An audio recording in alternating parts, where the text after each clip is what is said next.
إلا الله وحده لا شريك له إله واحد من شهد نحن له مسلمون. بسم الله الرحمن الرحيم. السلام عليكم ورحمة الله وبركاته. الحمد لله الذي هدانا لهذا وما كنا لنهتدي لولا أن هدانا الله. الحمد لله رب العالمين حمدا يوافي نعمه ويكافئ مزيدا. أشهد أن لا إله إلا الله وحده لا شريك له، وأشهد أن سيدنا محمدا عبده ورسوله. اللهم صل وسلم على سيدنا محمد مفتاح باب رحمة الله عدد ما في علم الله، صلاة وسلاما دائمين بدوام ملك الله، وعلى آله وصحبه عدد كل ذرة ألف مرة.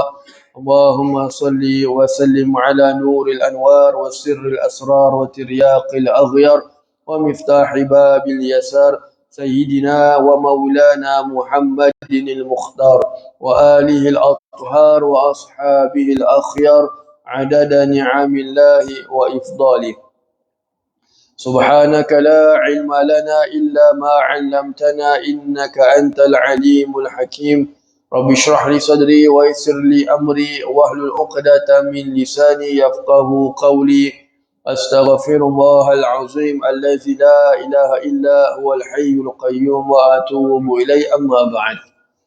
Alhamdulillah, kita kembali pada pembacaan kitab Safinatun Najah, di mana pada hari ini kita akan masuki bab yang baru berkaitan dengan jenazah. Bismillahirrahmanirrahim. Kitabul Janaiz. Faslun allazi yalzamu lil mayyiti arba'u khisalin ghusluhu wa takfinuhu wa salatu alaihi wa dafnuhu. Fasal yang diwajibkan ke atas orang yang telah meninggal, yakni atas orang hidup untuk melakukan ke atas orang yang telah meninggal itu 4 perkara: memandikannya, mengkafankannya, dan menyembahyangkannya, dan mengemubikannya. Jadi ini adalah perkara yang kita sedia maklum berkenaan dengan mayat. Jadi apabila meninggal seseorang, 4 perkara ini disunatkan untuk kita segerakan melakukannya. 4 ini hukumnya adalah wajib secara fardu kifayah. Bermakna kalau salah seorang sudah melakukannya, maka yang lain gugur kewajipannya. Tetapi yang lain juga masih boleh untuk melakukannya. Jadi ini adalah 4 perkara yang dinamakan sebagai fardu kifayah yang wajib untuk dilakukan.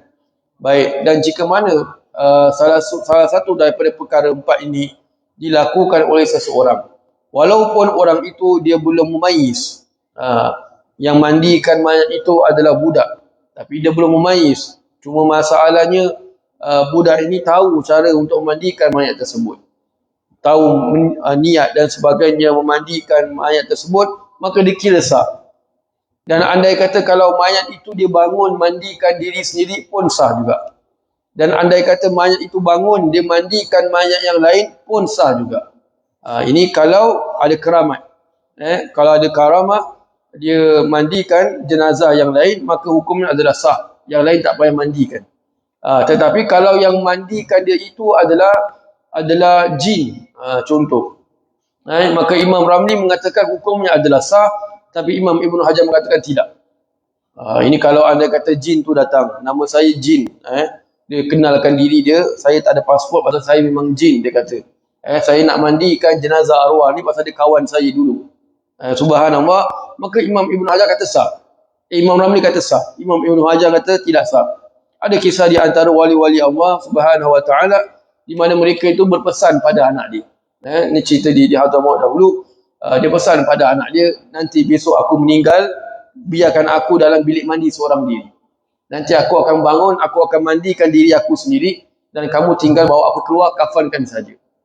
Jadi anak ni pun wali juga. Jadi dia macam, betul ke bapak aku ni bangun sendiri? Maka dia ikut cakap bapak ni. Maka dia biarkan bapak dia seorang dengan dalam bilik mandi dengan baldi di sebelah dia. Jadi biarkan, maka si anak ni mengintip. Anak dia ngintip bapak dia ni, betul ke bapak aku ni mandi diri sendiri? Jadi bila anak dia mengintip betul, bapak dia bangun, ambil air tu mandi diri sendiri, kemudian baring balik. Jadi bila dah habis, semua dah selesai, dah ditanam, kebumikan, malam tu anak dia mimpi.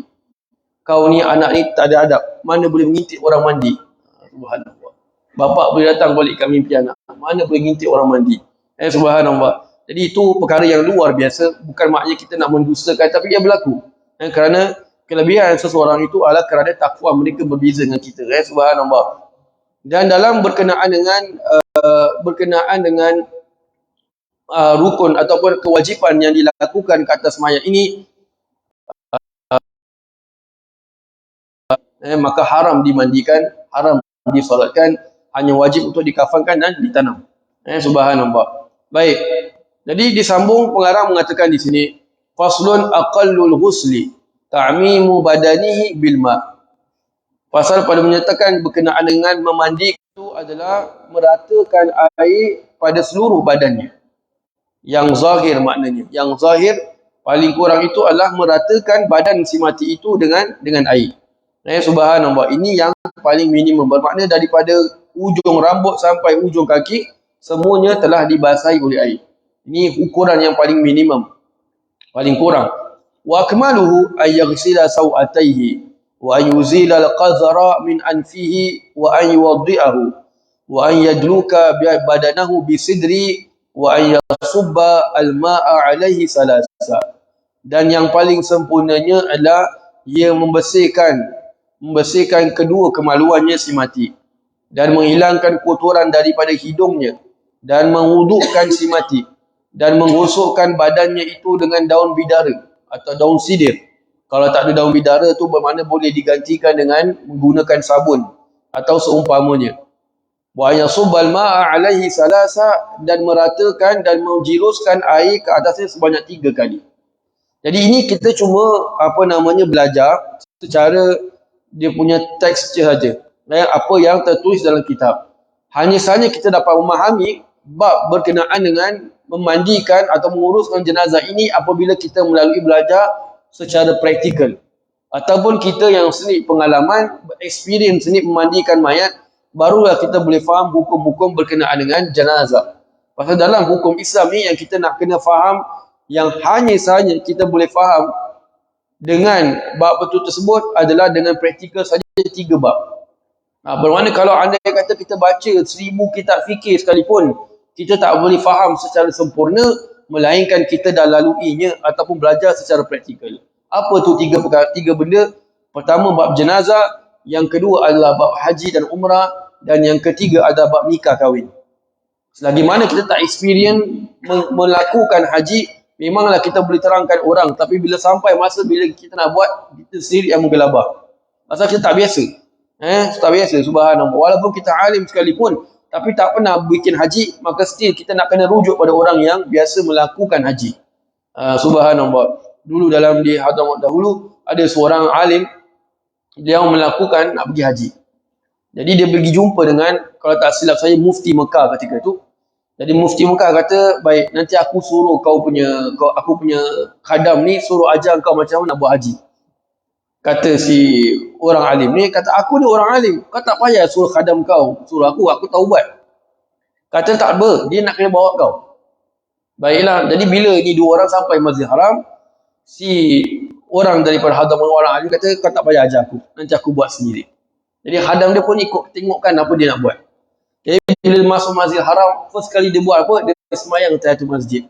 Khadam dia tu pergi belakang si orang alim ni, tepuk kepala dia. Mana ada semayang tahiyatul masjid kat sini? Kau datang daripada luar Mekah, kau kena tawaf dulu, bukan semayang tahiyatul masjid. Orang alim kata, baik, kau ajarlah aku macam nak buat haji. Jadi maknanya apa? Benda ni dia tak boleh nak faham melainkan kalau kita praktis dulu atau praktikal dahulu. Bab jenazah, bab haji, umrah, dan juga bab berkenaan nikah kahwin. Jadi dekat sini dia beritahu sajalah bahawa yang sempurnanya itu adalah dibersihkan kemaluannya, dihilangkan kotoran-kotoran daripada hidungnya dan seumpamanya, dan diwudukkan si mati itu, dan digosokkan badannya dengan daun bidara ataupun sabun dan seumpamanya, dan dijeruskan air ke atasnya sebanyak 3 kali. Jadi ini adalah berkenaan dengan memandikan si mati. Kemudian dilalui berkenaan dengan mengkafankan si mati itu. dengan mengatakan bismillahirrahmanirrahim, faslun aqallul kafani saubun ya'ummuhu. Minimum ataupun paling kurang mengkafankan si mati itu ataupun jenazah adalah baju yang menutupi seluruh tubuhnya. Baju yang menutupi seluruh tubuhnya. Jadi ini adalah baju itu ditutup seluruh tubuhnya, itu baju yang memang dia boleh pakai pada hidup dia. Subhanallah. Maknanya kalau dia itu kalau dia itu lelaki, maka tak boleh dikafankan dengan kain sutera. Dan seumpamanya baju itu tidak boleh dengan baju yang terbuat daripada kain sutera. Ini adalah dikata minimum requirement. Paling minimum adalah baju yang menutupi seluruh tubuhnya. Wa akmaluhu lirajuli salasu lafaif wa limar'ati qamisun wa khimarun wa izarun wa lifafatani. Dan yang paling sempurna bagi mayat lelaki itu adalah dikafankan dengan 3 lapisan. Ini yang paling sempurna. Bermakna kalau kita kata 3 lapisan ni bermakna seluruh tubuh badannya, daripada kepala sampailah kepada kaki, kecuali kalau kecuali kalau dia itu mati dalam keadaan ihram, maka tidak ditutup kepala dia. Ini kalau ni orang lelaki. Baik. Kemudian dikata sini ini adalah bagi kaum lelaki, wal mar'ati qamisun wa khimarun wa izar wa lifafatani. Dan bagi orang perempuan pula dia ada 5 helai kain. 5 helai ditutup. Di sebelah atas, di sebelah bawah, kemudian di seluruh tubuhnya, kemudian lagi 2 lapis. Ini kalau mengikut apa yang tertulis dalam kitab. Tapi kalau kita melihat pada keadaan kita ni, biasanya itu diteruskan semua, ditutupkan semua, termasuk dengan kepalanya sekali, ditutupkan kain kafan semua. Subhanallah. Jadi ini adalah seperti mana yang saya katakan tadi, ini apa yang kita belajar ni hanya secara apa yang dalam teks sahaja, apa yang tertulis dalam kitab. Kita cuma hanya boleh lebih faham apabila kita melakukannya secara praktikal. Wallahu a'lam bishawab. Jadi insya-Allah kita akan sambung lagi membicarakan berkenaan dengan bab jenazah ini pada minggu hadapan insya-Allah. Baca surah Al-Asr dan tasbih kafaratul majlis.